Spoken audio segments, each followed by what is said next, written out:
It begins in London on May 5th, 1905, inside the Old Bailey, where the air is thick with anticipation and something far less visible.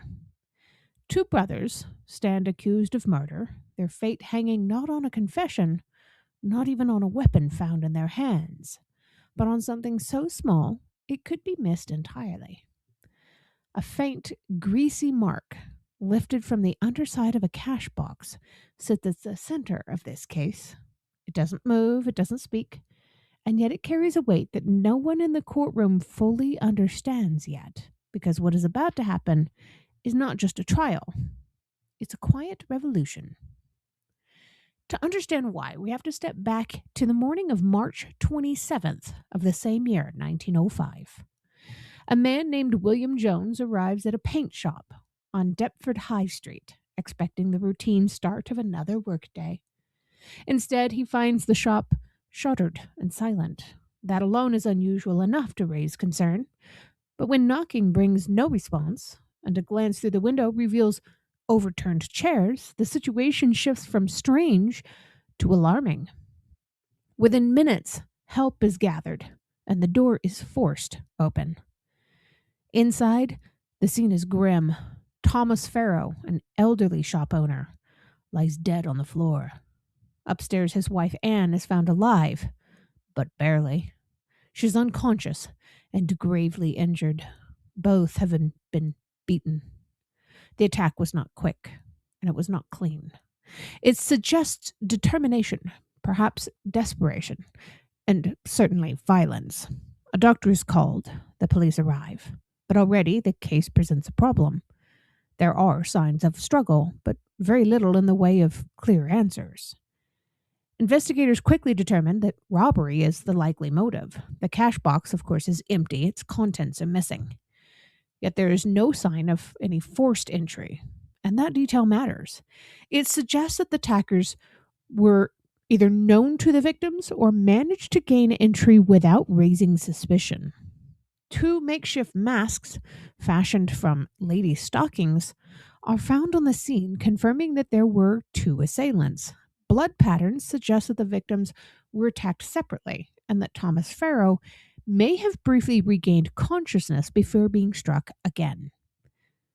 Then comes a moment that feels almost incidental.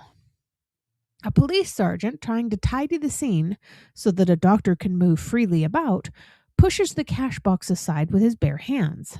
It's a small act, practical and unremarkable at the time. But when the senior officers later examine the box more closely, they notice something unusual on the underside of the inner tray. There's a smudge. It's greasy, faint, and easy to overlook. But someone pauses. Someone decides to look closer. Now here's where the story shifts in a way that no one at the time could fully predict. That smudge is recognized not as dirt, but as a fingerprint. And not just any fingerprint, but one that might identify a killer. This idea, while familiar to us today, was anything but certain back in 1905. In fact, this trial takes place after Sherlock Holmes, a fictional detective created by Sir Arthur Conan Doyle, had already been using fingerprinting and forensic reasoning in stories set in London. Fiction had moved faster than reality at the time. Readers had accepted the idea that a single print could solve a crime, but the real world had not yet fully caught up. So what happens next is not just bold, but risky. Investigators take the cash box to Scotland Yard's relatively new fingerprint bureau. At the time, the system held tens of thousands of prints. But of course, there's no immediate match. They don't have a computer database. They can't just put the fingerprint in the system and tell a computer, hey, find the match for this. That doesn't exist. They have to go through one at a time, one after another, through these tens of thousands of prints.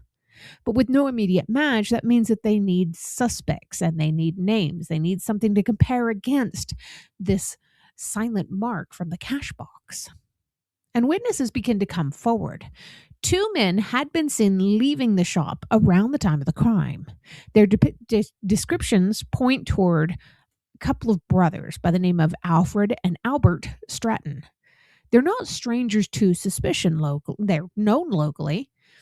They're connected to the edges of criminal life. Their behavior after the crime raises a bit more suspicion, too. So a girlfriend mentions a sudden appearance of money, and one of the brothers throws away his clothes. This sounds odd, does it not? Old stockings are requested from her before this. And none of this proves anything necessarily, but it begins to form a pattern. So when the brothers are arrested, their fingerprints are taken. But then something changes. The prints from the cash box, the print from the cash box, is compared to the prints taken from Alfred Stratton. The match is precise. It's not vague. It's not suggestive. It's not it is detailed. They have multiple points of agreement. For investigators, this is the breakthrough that they need. And for the courtroom, this is something entirely new. The trial begins, and with it comes a challenge. The prosecution is about to ask a jury to trust something that they cannot see in the way that they are used to seeing evidence. They can't hold it. They can't look at it. This isn't a knife that's sitting on a countertop there in the courtroom. There's no eyewitness that can point and say, that's the man that did it. There's no confession that can be read out loud. Instead, they're presented with a scientific argument. They explain how fingerprints are formed, how they are unique, how they can be compared, and they bring in even an expert.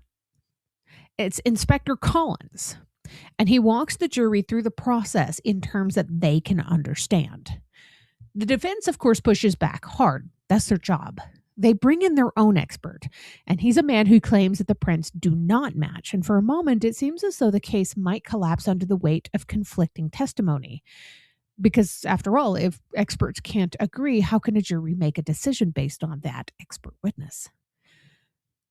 But under cross-examination, the defense expert is confronted with letters he had written offering to testify for either side depending on who paid him more. In that instant, his credibility completely evaporated. The jury is left with a stark contrast. On one side is a consistent scientific explanation. On the other is a witness whose impartiality has been completely shattered and his credibility is gone. The rest of the evidence supports the prosecution, but it's the fingerprint that anchors the case. Witnesses place the brothers near the scene. Circumstances, of course, raise suspicion, but the print places one of them directly in contact with the object tied to the crime. This does not rely on personal memory. It does not change under pressure or being paid off. This just exists. When the jury retires to deliberate, they carry with them something new. This is not just a case, but a concept. This is a way of knowing that does not depend on human perception. After just over 2 hours, they do return with a verdict. Guilty. And the sentence for both was death. Within weeks, the Stratton brothers are executed, and with that, history shifts. This becomes the first time that in Britain, fingerprint evidence leads to a murder conviction. This was a single mark left behind without any thought that became a deciding factor between life and death. What makes this story linger is not just the crime or even the trial, but the transition it represents. There's a world where justice depended on what people saw and said begins to give way to a world where evidence can exist independently of human error. The human memory is faulty. It always has been. Witness testimony can only be trusted so far. It's striking to remember that while fictional detectives had already been convincing readers that this idea might exist, it took this real case in 1905 with real consequences to finally convince a courtroom. So here's the question I want you to think about, and I want you to answer it in the comments below. You know how I love your comments. If you were sitting on that jury in 1905 hearing about mystical things like fingerprint evidence for the very first time, would you have trusted it enough to convict someone of murder? There are people now who doubt DNA evidence because it is still somewhat new. And of course, if you enjoy stories like this, make sure you follow Facebook page for more deep dives into history's most fascinating moments. And make sure you subscribe to the History Happens podcast so you never miss an episode.